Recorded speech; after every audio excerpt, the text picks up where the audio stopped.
Hello friends, welcome back to our channel. हम कर रहे हैं आपका क्लास 10th की एनसीईआरटी और क्लास 9th की एनसीईआरटी भी। अभी जो हम कर रहे हैं वो है हमारा क्लास 10th की एनसीईआरटी का चैप्टर 2। लैंग्वेज जो हमने ली है वो आपके लिए है हिंदी में, ठीक है।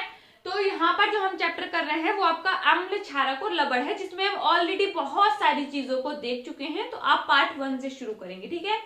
हमने लास्ट वीडियो में अम्ल को देखा था कि अम्ल जो होते हैं, अम्ल होते क्या हैं, अम्ल क्रिया करते हैं जिस भी चीज के साथ, अम्ल के रासायनिक गुणधर्म क्या होते हैं, तो हमें उत्पाद क्या मिलेगा। जैसे हम देख रहे थे, जब भी अम्ल किसी धातु से क्रिया करते हैं तो हमें पता है हाइड्रोजन गैस मिलती है। जब भी कोई अम्ल किसी धातु के कार्बोनेट या फिर बाइकार्बोनेट से क्रिया करता है तब कार्बन डाइऑक्साइड गैस निकलती है। आप सामान्य याद रखेंगे तब आपको चीजें अच्छे से समझ आएंगी। किसी भी चीज को रटने की कोशिश ना करें। केमिकल समीकरण जो होती हैं, रासायनिक समीकरण जो है, उनको लिख कर देखें। अपना जब आप जनरल याद करेंगे तो आपको पता चल जाएगा कि धातु, आगे आप पढ़ेंगे सब कुछ कि धातु अधातु क्या होता है, तब आपको और अच्छे से क्लियर हो जाएगा। तो जब भी कोई अम्ल देखेंगे, जब वो किसी धातु के साथ क्रिया करेगा तो आपको पता चल जाएगा कि उसका उत्पाद क्या बनना है, क्या निकलना है, ठीक है। तो अब आगे हम पढ़ते हैं। आज हम देखेंगे क्षार को। देखिए, हमने लास्ट वीडियो में बहुत सारी जनरल चीजों को देखा था। जैसे हमें पता है कि अम्ल क्या होते हैं, स्वाद में खट्टे होते हैं, उसी तरीके से अब हम क्षार को देखेंगे। ये हमने देखा था, अम्ल जो होते हैं जब उनको जलीय विलयन में आप डालते हैं तब आपको क्या मिलता है, हाइड्रोजन आयन मिलता है, H+ आयन मिलते हैं। तो ये क्या है, आपका अम्लों के गुण है। अम्ल कोई भी गुण ले लें, अम्ल ले लें हम, ये क्या है, HCl है। जब आप इसको किसी जल में डालते हैं, जलीय विलयन में डालते हैं, तब क्या होता है, हाइड्रोनियम, आपका हाइड्रोजन आयन बनता है और क्लोराइड आयन बनता है। ये हाइड्रोजन आयन जो होता है ये बहुत क्या होता है, अस्थायी होता है, इसलिए जल के अणुओं के साथ क्रिया करके H3O+ बना लेता है, जिसको आप हाइड्रोनियम आयन बोलते हैं, ठीक है।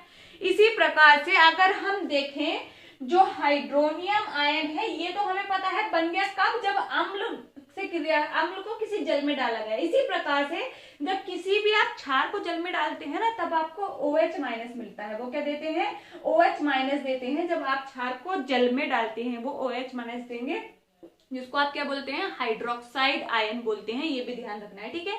तो ये क्षार के गुण है। जैसे हमने अम्ल में देखा था, उनका स्वाद क्या होता है, खट्टा होता है, लेकिन क्षार का जो स्वाद होता है वो कड़वा होता है। और ये क्या होते हैं, नीले लिटमस पेपर को आपका जो अम्ल थे वो नीले लिटमस पेपर को लाल कर दे रहे थे, लेकिन क्षार क्या करते हैं, लाल लिटमस पेपर को नीला कर देते हैं। ये क्षार का है। आपने एक ध्यान रखना है कि क्षार क्या करते हैं, आपका नीले लिटमस पेपर को अम्ल क्या करते हैं, लाल कर देते हैं। वही उसी का उल्टा हो जाएगा कि लाल लिटमस पेपर को नीला क्षार कर देते हैं। एक याद रखें, दोनों कंफ्यूजिंग है थोड़ा, कई बार बोलने में अलग हो जाता है, ठीक है। एक याद रखेंगे आप, दूसरा उसका अपोजिट है।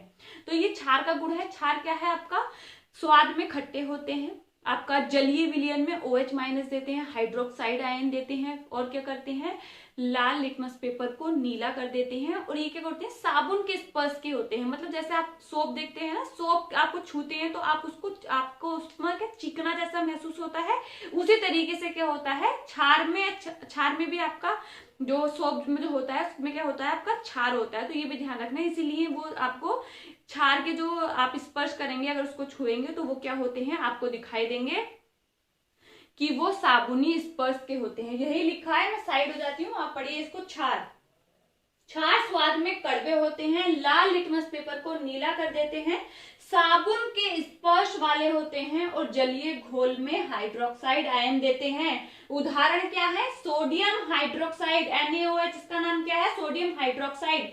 और आपका फिर है KOH, या फिर है कैल्शियम का हाइड्रोक्साइड, KaOH का वोल्टाइजर। इस चीज को समझना है आपने। ये जो आपके क्षार हैं ये क्या करेंगे, जल में जब आप इनको डालेंगे, जैसे हम यहाँ पर उदाहरण ले लेते हैं NaOH, ठीक है। जब आप इनको जल में डालेंगे तब क्या होगा, सोडियम प्लस बनेगा और OH-, मतलब यहाँ पर ये क्या आपको देगा, सोडियम आपको हाइड्रोक्साइड आयन देगा। तो ये क्या है, एक क्षार है, इसका नाम है सोडियम हाइड्रोक्साइड। अब इनके जो कुछ ऐसे भी नाम होते हैं जिन नामों से इन्हें जाना जाता है, जैसे कास्टिक सोडा हो गया, कास्टिक पोटास हो गया, लाइम वाटर हो गया। तो ये चीजें हम आगे पढ़ेंगे, जब हम लवणों को देखेंगे उनके सामान्य नाम या रासायनिक नाम सब आपको आगे पता चल जाएंगे। वो इंपॉर्टेंट होते हैं, आपको एग्जाम में पूछे जाते हैं, इसलिए हम उनको डिटेल में पढ़ेंगे, ठीक है। अभी ध्यान रखना है, ये है सोडियम हाइड्रोक्साइड, ये है पोटेशियम हाइड्रोक्साइड, और ये है कैल्शियम हाइड्रोक्साइड। तो आप क्षार के गुण में भी यही लिख सकते हैं, आप हेडिंग डाल सकते हैं क्षार के गुण। पहला गुण क्या होगा, पहला आप लिख सकते हैं क्षार स्वाद में क्या होते हैं, कड़वे होते हैं। फिर दूसरा आप लिख सकते हैं क्षार जो होते हैं साबुन के स्पर्श के होते हैं। फिर तीसरा गुण जो आप लिख सकते हैं वो लिख सकते हैं जल में क्या देते हैं, हाइड्रोक्साइड आयन देते हैं। चौथा गुण आप लिख सकते हैं कि आपका जो लाल लिटमस पेपर होता है उसको नीला कर देते हैं। ये क्या हुआ, आपके क्षार के गुण है। ठीक है, अब हम आगे बढ़ते हैं, आगे देखते हैं जो क्षारों के प्रकार देखने हैं। हमने क्षार देख लिया क्या होते हैं, जलीय विलयन में जो OH- देंगे वो क्या है, आपके क्षार हैं। अब क्षारों के प्रकार होते हैं। अब देखिए क्षार अगर हम घुलनशीलता के आधार पर देखें तो दो प्रकार के होते हैं, जल में घुलनशील होंगे और एक नहीं होंगे। तो जो घुलनशील होंगे वो सारे क्या होंगे, अल्कली, उनको क्या बोलते हैं आप, अल्कली क्षार बोलते हैं। आप जब आगे तत्वों को पढ़ेंगे, तत्वों का वर्ग और समूहों में वर्गीकरण देखेंगे तो आपको पता चलेगा ग्रुप 1 और ग्रुप 2 के जो मेंबर हैं, एक को आप अल्कली मेटल्स बोलते हैं और दूसरे को अल्कलाइन अर्थ मेटल बोलते हैं। दोनों ही क्या है, जल में घुलनशील होते हैं। ठीक है, तो देखिए अल्कली क्षार, जल में घुलनशील क्षार को आप क्या बोलते हैं, अल्कली क्षार बोलते हैं। अल्कली क्षार कौन से होंगे, जो जल में घुलनशील होंगे वो क्या होंगे, अल्कली क्षार होंगे। और इसका उदाहरण क्या है आपके पास, सोडियम हाइड्रोक्साइड। उदाहरण क्या है आपका, सोडियम हाइड्रोक्साइड। ठीक है, अब देखिए, अब मैं आपको एक चीज, एक स्टेटमेंट बताती हूँ। क्या सभी अल्कली जो होते हैं वो क्षार होते हैं? हाँ जी बिल्कुल, सभी अल्कली जो होंगे, अभी ग्रुप 1 और 2 के मेंबर बताए, सभी अल्कली क्या होंगे, आपके क्षार होंगे। लेकिन क्या सभी क्षार अल्कली होते हैं? सभी क्षार अल्कली नहीं हो सकते, क्योंकि अभी हमने देखा ये अल्कली क्षार हम उनको बोलते हैं जो घुलनशील होते हैं, लेकिन सभी क्षार तो घुलनशील नहीं हो सकते। तो इसलिए सभी अल्कली क्षार हैं लेकिन सभी क्षार अल्कली नहीं है। ये स्टेटमेंट भी ध्यान रखना है। ठीक है, फिर आता है आपका प्रबल क्षार। प्रबल अम्ल की तरह प्रबल क्षार भी वही होंगे। जैसे प्रबल अम्ल हम देख रहे थे, जो जलीय विलयन में ज्यादा हाइड्रोजन आयन देंगे वो आपके प्रबल अम्ल है। उसी तरीके से जो ज्यादा हाइड्रोक्साइड आयन देंगे वो क्या होंगे, आपके प्रबल क्षार होंगे। वह क्षारक जो पूर्ण रूप से, मतलब पूरी तरह से आयनित हो जाते हैं। जैसे हमने 100% लिया तो वो 100% ने आपको OH- दे दिया, हाइड्रोक्साइड आयन दे दिया, तो वो क्या है, आपके प्रबल क्षार है। आपने उदाहरण लिया इसका sodium oxide, sorry potassium hydroxide. फिर देखिए दुर्बल क्षार आते हैं, वह जो पूरी तरीके से नहीं होंगे कि हमने अगर 100% डाला है वो 60%, 70%, 40%, मतलब अपने क्षमता के आधार पर जितने परसेंट, मतलब पूरी तरीके से आयनित नहीं हुआ, वो आंशिक रूप से आयनित हुआ, तो उसको आप बोलेंगे दुर्बल क्षार। वो क्या होंगे, दुर्बल क्षार होंगे। उसका उदाहरण आप देख सकते हैं कैल्शियम हाइड्रोक्साइड। ठीक है, इतनी चीज समझ आई, स्क्रीनशॉट ले लेंगे सब, फिर हम आगे बढ़ते हैं। अब हम आगे देखते हैं, जब अब इनके रासायनिक गुणधर्म देखेंगे। जब भी कोई क्षार किसी धातु से क्रिया करती है तब आपको क्या मिलेगा।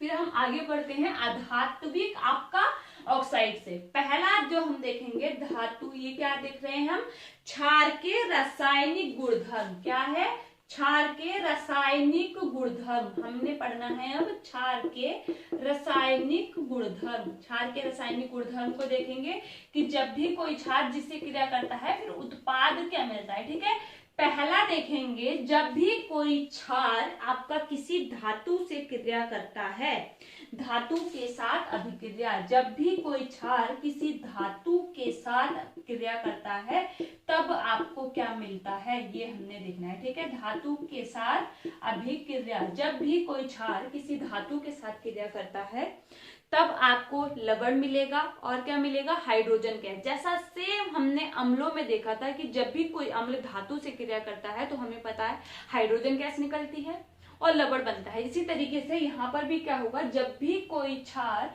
किसी धातु के साथ क्रिया करता है तब वो क्या बनाता है, आपका हाइड्रोजन गैस और लवण। तो आप लिख सकते हैं धातुओं के साथ अभिक्रिया करके क्षारक सामान्यतः लवण एवं हाइड्रोजन गैस का निर्माण करते हैं, परंतु सभी क्षार धातु अभिक्रिया में ऐसा होना आवश्यक नहीं है। जैसे हमने अम्ल में देखा था कि वो तो सभी में सामान्य है। अम्ल में क्या देखा था, सभी में सामान्य है, कि हाइड्रोजन गैस निकलनी ही है क्योंकि उनमें हाइड्रोजन होता है। लेकिन यहाँ पर भी मिलेगा आपको वही, लेकिन सभी क्षार और धातु की क्रिया के साथ ऐसा हो तो ये आपको कोई रूल नहीं है, सामान्यता बोला है, मतलब कोई ना कोई अपवाद, कोई ना कोई ऐसी अलग समीकरण जरूर होगी जहां पर कुछ और भी बनता हो। ठीक है, तो जैसे हम देख सकते हैं, हम लेंगे यहाँ पर सोडियम हाइड्रोक्साइड जो कि हमें पता है एक क्षार है, प्लस हम ले रहे हैं जिंक। जिंक क्या है? आपका एक धातु है। जब उत्पाद बनेगा तो क्या बनेगा? यहाँ पर आपका हाइड्रोजन गैस और सोडियम जिंकेट। यहाँ पर क्या बनेगा?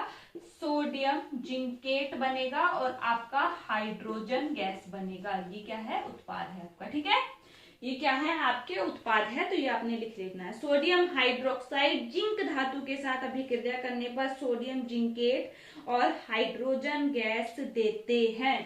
ठीक है, अब हम आगे बढ़ते हैं, दूसरी आपकी रासायनिक अभिक्रिया देखते हैं। जब भी कोई क्षार किसी अधात्विक ऑक्साइड के साथ क्रिया करता है, जब भी कोई क्षार क्या है? किसी अधात्विक ऑक्साइड के साथ अभिक्रिया करता है, अधात्विक ऑक्साइड, अधात्विक ऑक्साइड। अब यहाँ पर एक चीज आपने समझनी है, जो कोई धातु होगी ना, ये अधात्विक ऑक्साइड मतलब अधातु का ऑक्साइड। जब भी एक रूल याद रखेंगे, जब धातु के ऑक्साइड होते हैं, जो धातु के ऑक्साइड होते हैं वो क्या होते हैं? आपके क्षारीय प्रकृति के होते हैं। कैसे होते हैं? क्षारीय प्रकृति के होते हैं। लेकिन जो धातु के ऑक्साइड होते हैं, जो अधातु के ऑक्साइड होते हैं, वो कैसे होते हैं? अम्लीय प्रकृति के होते हैं, अम्लीय प्रकृति के होते हैं। तो यहाँ पर क्रिया किससे करा रहे हैं हम? अधातु के ऑक्साइड से। तो मतलब जब क्षार और अम्ल की क्रिया होगी तो आपको यहाँ पर क्या होगा? उदासीनीकरण अभिक्रिया देखने मिलेगी, क्योंकि अम्ल और क्षार दोनों एक दूसरे के प्रभाव को क्या है? निष्क्रिय कर देंगे। तो यहाँ पर ये क्रिया क्या होगी? देखिए यहाँ पर आप लिख सकते हैं, क्षारक, कोई भी क्षारक है, किससे क्रिया कर रहा है? अधात्विक ऑक्साइड से, अधात्विक ऑक्साइड से। वो कैसी प्रकृति का है? आपके अम्लीय प्रकृति का है। तब आपको क्या मिलेगा? ये चीज आपने देखनी है। तब आपको क्या मिलेगा? तो लवण मिलता है और आपको जल मिलता है। लवण प्लस आपका जल मिलता है। ठीक है, तो यहाँ पर आप लिख सकते हैं, अधात्विक ऑक्साइडों के साथ अभिक्रिया करने पर क्षारक लवण एवं जल का निर्माण करते हैं। यह अम्ल एवं क्षारकों के मध्य उदासीनीकरण अभिक्रिया के समान होती है, क्योंकि यहाँ पर क्षारक क्या है? आपका क्षारीय प्रकृति का है, धात्विक ऑक्साइड कैसा है? अम्लीय प्रकृति का है। दोनों एक दूसरे के प्रभाव को निष्क्रिय कर देंगे। तो ये क्रिया कैसी होगी? उदासीनिक अभिक्रिया, उदासीनीकरण अभिक्रिया भी कहते हैं इसको, ये भी ध्यान रखना है। जैसे हम आप यहाँ पर उदाहरण ले सकते हैं, सोडियम ऑक्साइड, सोडियम हाइड्रोक्साइड, जो कि क्या है? आपका एक क्षार है, और कार्बन डाइऑक्साइड, ये क्या है? आपका कार्बन एक अधातु है और ये क्या हुआ? उसका ऑक्साइड हुआ। तो यहाँ पर आपको क्या मिलेगा? एक लवण मिलेगा, आपका सोडियम कार्बोनेट, और प्लस क्या मिलेगा? आपको जल मिलेगा। प्लस क्या मिलेगा? आपको जल मिलेगा। ठीक है, ये आपका क्या है? एक अधातु है और ये क्या हो गया? उसका ऑक्साइड हो गया। ठीक है, दूसरी अभिक्रिया अगर हम देखें तो कैल्शियम हाइड्रोक्साइड, कैल्शियम हाइड्रोक्साइड जो कि क्या है? आपका एक क्षार है। ये क्रिया करेगा कार्बन डाइऑक्साइड के साथ। अब आपको क्या मिलेगा? लवण मिलेगा और जल मिलेगा। क्या मिलेगा? लवण मिलेगा और जल मिलेगा, कैल्शियम कार्बोनेट और आपका जल मिलेगा। ठीक है, तो ये थे आपके, जब कोई भी क्षार, आप, मैं साइड हो जाती हूँ, आप देखिए, जब कोई भी क्षार क्या है? आपका अधात्विक ऑक्साइड के साथ अभिक्रिया करता है, तब आपको क्या मिल रहा है? ये चीज आपने ध्यान रखनी है। ठीक है, सोडियम हाइड्रोक्साइड आपका क्या है? ये आपका एक क्षार है। ये रहा आपका अधातु का ऑक्साइड। फिर क्या बनेगा? लवण बनेगा और क्या बनेगा? आपका जल बनेगा। ये भी ध्यान रखना है। ठीक है, तो ये थे आपके क्षार, जिसमें हमने आज इंपॉर्टेंट चीजों को देखा। अगर देखिए आपको कंप्लीट एनसीईआरटी पढ़नी है, कंप्लीट आपके एग्जाम तक आपको कंप्लीट एनसीईआरटी मिल जाएगी, प्लस आपको किस तरीके से आंसर करना है, कैसे डिटेल, सभी कुछ आपका कंप्लीट। बोर्ड एग्जाम में अच्छा स्कोर करना है, हिंदी मीडियम वालों के लिए बहुत अच्छी अपॉर्चुनिटी है। आप चैनल को सपोर्ट कीजिए, ज्यादा से ज्यादा शेयर कीजिए। अभी तक सब्सक्राइब नहीं किया है तो सब्सक्राइब करना ना भूलें। हर सुबह 10 बजे हम मिलते हैं आपको एनसीईआरटी के साथ। Thank you.